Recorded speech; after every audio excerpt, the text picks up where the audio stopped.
Selanjutnya, kita akan review seluruh model atom yang dijelaskan di video apersepsi awal tadi ya. Kita mulai dari teori atom yang dikemukakan oleh John Dalton, yang lebih dikenal sebagai teori atom bola pejal.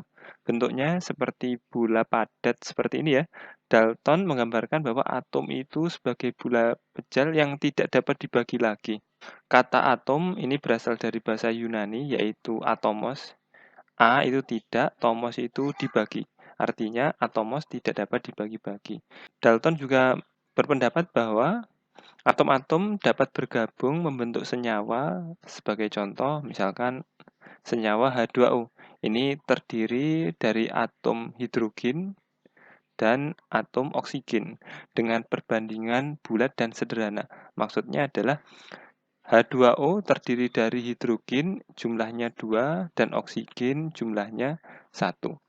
Kelebihan dari model atom Dalton ini adalah mampu menjelaskan atom dari unsur tertentu berbeda dari unsur yang lain. Ya maksudnya hidrogen dengan oksigen ini tentu berbeda karena atomnya berbeda. Tapi kelemahannya ada banyak ya, memang ini adalah teori atom yang paling sederhana, belum menemukan adanya elektron maupun proton. Selanjutnya, kita akan membahas teori atom J.J. Thomson yang dikenal dengan model atom puding kismis. Mungkin kita lebih mengenalnya sebagai kue kismis. Kuenya itu dianggap sebagai atom yang bermuatan positif dan elektron yang tersebar merata di dalamnya. Thomson menemukan elektron sehingga dia mendapatkan hadiah Nobel pada tahun 1904. Dia menyebut kue kismisnya ini sebagai korpuskel atau sel darah.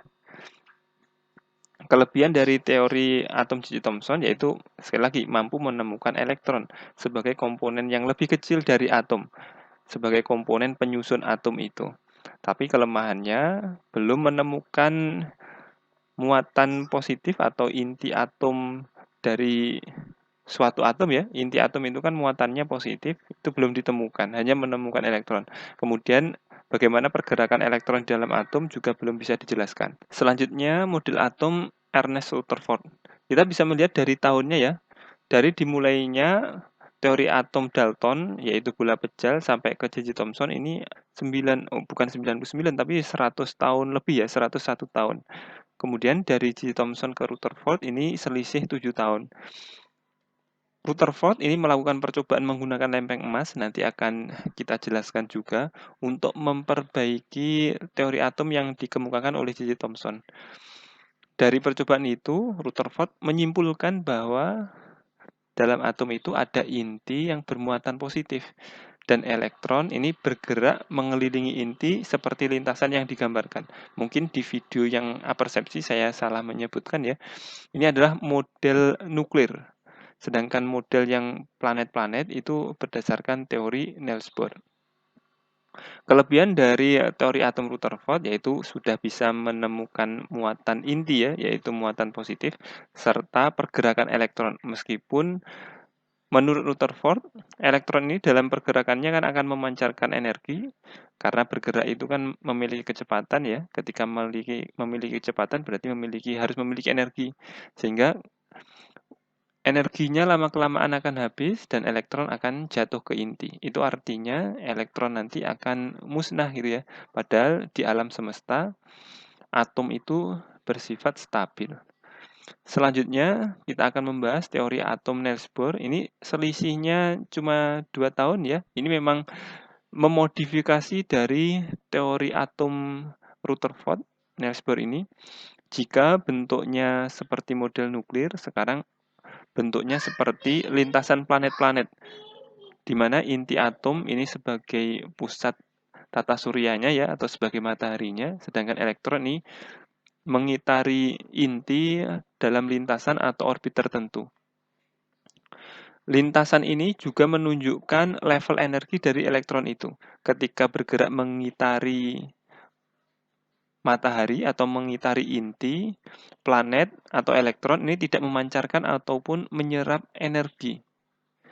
Namun ketika berpindah kulit, mungkin dari kulit 1 ke kulit 2 atau kulit 2 ke kulit 1, nanti akan ada energi yang diserap atau dilepaskan. Kelebihan dari model atom Niels Bohr yaitu mampu menjelaskan orbit stabil dari elektron. Orbit stabil itu yaitu elektron mengitari pada lintasannya. Kemudian kelemahannya adalah model atom Bohr ini hanya sesuai untuk atom ringan, contohnya untuk atom hidrogen yang hanya memiliki satu elektron ya, sedangkan untuk atom yang memiliki banyak elektron ini kurang sesuai lagi. Makanya diperbarui menjadi model atom kuantum. Model atom kuantum ini dikemukakan oleh Erwin Schrödinger. Ada beberapa ilmuwan sebenarnya yang ikut sumbangsih dalam model atom kuantum, tapi ini yang mungkin kita anggap sebagai yang paling berjasa ya. Selisihnya ini ada sekitar 13 tahun ya dari model atom Niels Bohr. Schrödinger menyatakan bahwa ternyata elektron itu dalam mengorbit inti atom tidak dalam lintasan yang pasti atau pada kulit yang pasti. Kita hanya dapat menyebutkan bahwa elektron itu berada pada awan elektron. Awan elektron itu adalah area atau luasan di mana kemungkinan besar terdapat elektron. Oleh karena itu, teori Schrödinger ini juga disebut sebagai teori awan elektron. Nanti akan dijelaskan berkenaan dengan orbital untuk menentukan bagaimana bentuk dari awan elektron di sekitar inti atom. Awan elektron sekali lagi area di mana kemungkinan besar kita mendapatkan atau menemukan elektron di situ. Nanti ada bilangan kuantum utama, kemudian ada bilangan kuantum magnetik, kemudian ada bilangan kuantum spin, dan seterusnya. Nanti akan dijelaskan. Teori atom kuantum ini masih secara luas diterima sebagai model atom yang paling akurat.